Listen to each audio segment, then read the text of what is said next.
श्री शांबे शिवाय नमः, श्री गणेशाय नमः।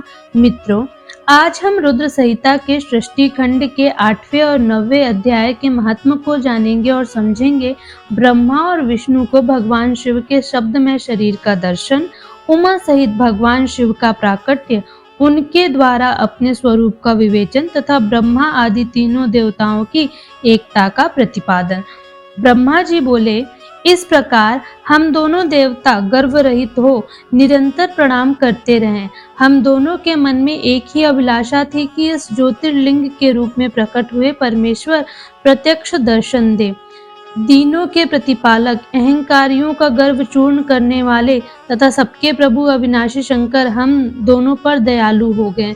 उस समय वहां उन सुरश्रेष्ठ से ओम ओम ऐसा शब्द रूप नाद प्रकट हुआ, जो स्पष्ट रूप से लुप्त स्वर में सुनाई दे रहा था। जोर से प्रकट होने वाले उस शब्द के विषय में यह क्या है, ऐसा सोचते हुए समस्त देवताओं के आराध्य भगवान विष्णु मेरे साथ संतुष्ट चित्त से खड़े रहे। वे सर्वथा वैर भाव से रहित थे। उन्होंने लिंग के दक्षिण भाग में सनातन आदि वर्ण आकार का दर्शन किया। तदनंतर उत्तर भाग में उकार का, मध्य भाग में मकार का और अंत में ओम इस नाद का साक्षात दर्शन किया। वह समस्त लोकों के सृष्टा हैं। इस प्रकार वे भगवान महेश्वर ही अ, उ और म इन त्रिविध रूपों में वर्णित हुए हैं। इसी अभिप्राय से उन ज्योतिर्लिंग स्वरूप सदाशिव ने ओम ओम ऐसा कहा। यह बात यजुर्वेद के श्रेष्ठ मंत्र कहते हैं। इस प्रकार निर्गुण एवं गुण स्वरूप परमात्मा के शब्दमय रूप को भगवती उमा देखकर श्री हरि मेरे साथ कृतार्थ हो गए। इस प्रकार शब्द ब्रह्म में शरीरधारी महेश्वर शिव का दर्शन पाकर मेरे साथ श्री हरि ने उन्हें प्रणाम करके पुनः ऊपर की ओर देखा और वरदायक सांब महेश्वर को देखकर भगवान विष्णु प्रसन्न मन से प्रिय वचनों द्वारा मेरे साथ उनकी स्तुति करने लगे। भगवान विष्णु के द्वारा की हुई अपनी स्तुति सुनकर करुणानिधि महेश्वर प्रसन्न हुए और उमा देवी के साथ सहसा वहां प्रकट हो गए। ऐसे परमेश्वर महादेव जी को भगवती उमा के साथ उपस्थित देखकर भगवान विष्णु मेरे साथ पुनः प्रिय वचनों द्वारा उनकी स्तुति की। तब करुणाकर भगवान महेश्वर शिव ने प्रसन्नचित होकर उन श्री विष्णुदेव को श्वास रूप से वेद का उपदेश दिया। वेद का ज्ञान प्राप्त कर कृतार्थ हुए भगवान विष्णु ने मेरे साथ हाथ जोड़कर महेश्वर को नमस्कार करके पुनः उनसे पूछा, आप कैसे प्रसन्न होते हैं? मैं आपकी पूजा किस प्रकार करूं? आपका ध्यान किस प्रकार से किया जाए और आप किस विधि से वश में हो जाते हैं? आपकी आज्ञा से हम लोगों को क्या करना चाहिए?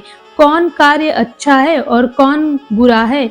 इस विवेक के लिए हम दोनों के ऊपर कल्याण हेतु आप प्रसन्न हो और उचित बताने की कृपा करें।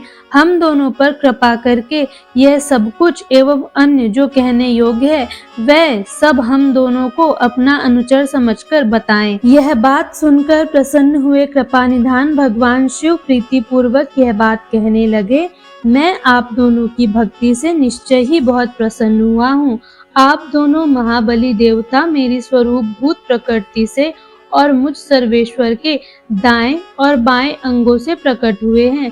ये लोक पितामह ब्रह्मा मुझ परमात्मा के दाहिने पार्श्व से उत्पन्न हुए हैं और आप विष्णु वाम पार्श्व से प्रकट हुए हैं। मेरी पार्थिव मूर्ति बनाकर आप दोनों उसकी अनेक प्रकार से पूजा करें।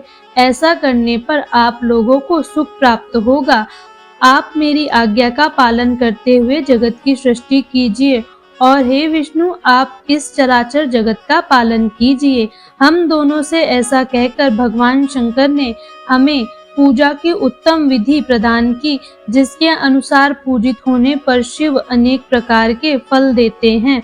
शंभु की यह बात सुनकर श्री हरि मेरे साथ महेश्वर को हाथ जोड़कर प्रणाम करके कहने लगे, यदि हमारे प्रति आप में प्रीति उत्पन्न हुई है और यदि आप हमें वर देना चाहते हैं तो हम यही वर मांगते हैं कि आप में हम दोनों की सदा अविचल भक्ति बनी रहे।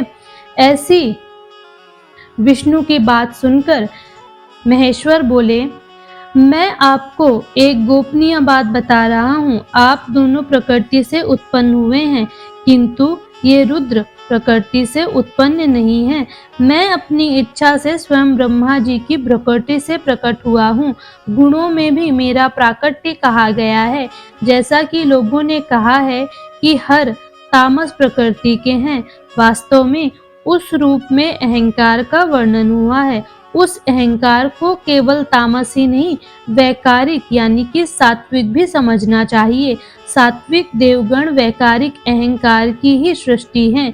यह तामस और सात्विक आदि भेद केवल नाम मात्र का है, वस्तुता नहीं है। वास्तव में हर को तामस नहीं कहा जा सकता है।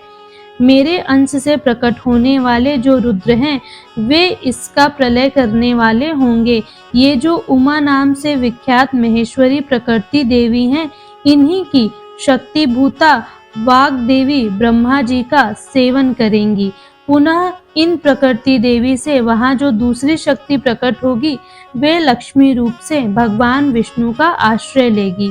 तदनंतर पुनः काली नाम से जो तीसरी शक्ति प्रकट होगी, वे निश्चय ही मेरे अंशभूत रुद्रदेव को प्राप्त होंगी। वे कार्य सिद्धि की लिए वहाँ ज्योति रूप से प्रकट होंगी। इस प्रकार मैंने देवी की शुभ स्वरूपा पराशक्तियों को बता दिया। उनका कार्य क्रमशः सृष्टि, पालन और संहार का संपादन ही है।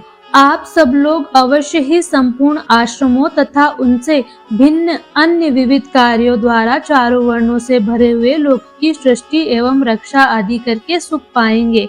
आप ज्ञान विज्ञान से संपन्न तथा संपूर्ण लोकों के हितैषी हैं, अतः अब आप मेरी आज्ञा से जगत में सब लोगों के लिए मुक्तिदाता बने।